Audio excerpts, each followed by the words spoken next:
इस कहानी को अंत तक जरूर देखना, एक भी पल स्किप मत करना, क्योंकि अगर आपने पूरी कथा देखी तभी आपको उस रहस्य का असली अर्थ समझ आएगा। और अगर आप हमारे चैनल पर नए हैं तो ऐसी अद्भुत और रहस्यमयी कथाओं के लिए अभी चैनल को जरूर सब्सक्राइब करें। महाभारत का महान युद्ध समाप्त हुए कई वर्ष बीत चुके थे। कुरुक्षेत्र की भूमि पर उगे नए घास ने रक्त की स्मृतियों को ढक लिया था, पर समय की स्मृति कभी नहीं मिटती। धर्म स्थापित हो चुका था, पर पृथ्वी का भार पूरी तरह हल्का नहीं हुआ था।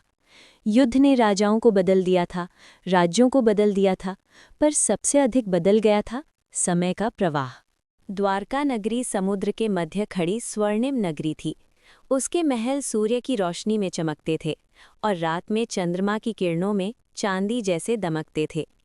गलियों में शंख ध्वनि गूंजती थी, मंदिरों में दीप जलते थे और लोग अपने आराध्य द्वारकाधीश के नाम से दिन की शुरुआत करते थे। पर उस दिन कुछ अलग था। समुद्र की लहरें सामान्य से अधिक भारी स्वर में तट से टकरा रही थीं। हवा में एक अनकही शांति थी, ऐसी शांति जो तूफान से पहले आती है या किसी बड़े परिवर्तन से पहले। महल की ऊंची बालकनी पर खड़े थे स्वयं वासुदेव श्री कृष्ण। उनका पीतांबर हवा में हल्का सा लहरा रहा था। उनकी दृष्टि समुद्र की अनंत रेखा पर टिकी थी, जैसे वे लहरों के पार भविष्य को देख रहे हों। उनकी आंखों में न दुख था न चिंता, केवल एक गहरी समझ थी कि हर अवतार का एक समय होता है और हर लीला का एक पूर्ण विराम। उन्होंने जीवन भर दूसरों के लिए निर्णय लिए, दूसरों के लिए युद्ध रोके, दूसरों के लिए धर्म स्थापित किया। आज वे अपने लिए निर्णय ले रहे थे। धीरे से उन्होंने अपनी बांसुरी उठाई, वही बांसुरी जिसने गोपियों को मोहित किया था, जिसने वृंदावन को रसमय बनाया था, जिसने प्रेम को भक्ति में बदला था। उन्होंने उसे होठों तक ले जाकर क्षण भर रोका, पर धुन नहीं बजाई। वे जानते थे अब ये धुन किसी और लोक में गूंजेगी। उन्होंने बांसुरी को अपने पास रखा और गहरी श्वास ली। रात्रि उतर आई, आकाश तारों से भर गया। समुद्र पर चंद्रमा की रोशनी लंबी रेखा बनाकर फैल गई। द्वारका सो रही थी, पर कृष्ण जाग रहे थे। वे महल से बाहर निकले। कोई रथ नहीं, कोई शोर नहीं, कोई घोषणा नहीं। एक अवतार चुपचाप अपने अंतिम पथ पर चल पड़ा। चलते चलते वे वन की ओर पहुंचे। वह स्थान आज गुजरात में भालका तीर्थ के रूप में जाना जाता है। उस समय वहां केवल पेड़ों की छाया थी, पत्तों की सरसराहट थी और पृथ्वी की गंध थी। एक विशाल पीपल वृक्ष के नीचे वे बैठ गए। उनकी पीठ वृक्ष से लगी थी, चरण आगे फैले थे और मुख पर वही शांत मुस्कान थी। उन्होंने आंखें बंद की। उनका मन द्वारिका में नहीं था, वो कुरुक्षेत्र में नहीं था, वो समय के उस पार था जहाँ जन्म और मृत्यु केवल द्वार हैं, अंत नहीं। हवा धीमी थी, पत्ते हिल रहे थे, जैसे प्रकृति स्वयं अंतिम प्रणाम कर रही हो। उसी समय वन के दूसरे छोर पर एक शिकारी चल रहा था। जरा वो अपने जीवन का साधारण दिन समझकर निकला था। उसके लिए ये वन भोजन का स्रोत था, जीवन का साधन था। उसने दूर से एक चमक देखी।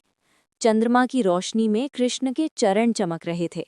जरा को भ्रम हुआ, वो हिरण है।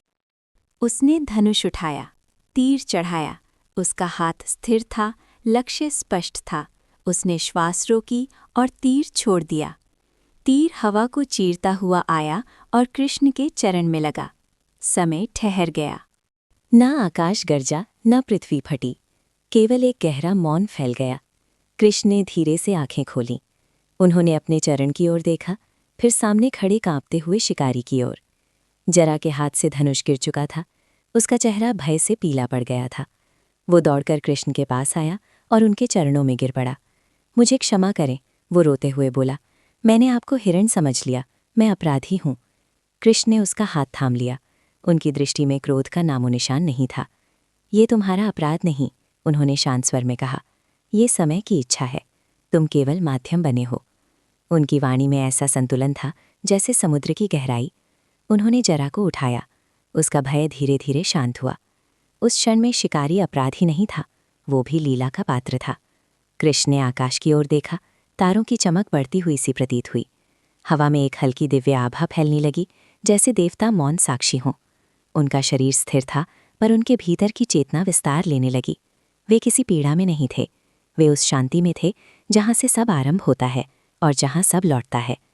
धीरे धीरे उनका श्वास सूक्ष्म होता गया। वन की ध्वनियाँ मंद पड़ गईं।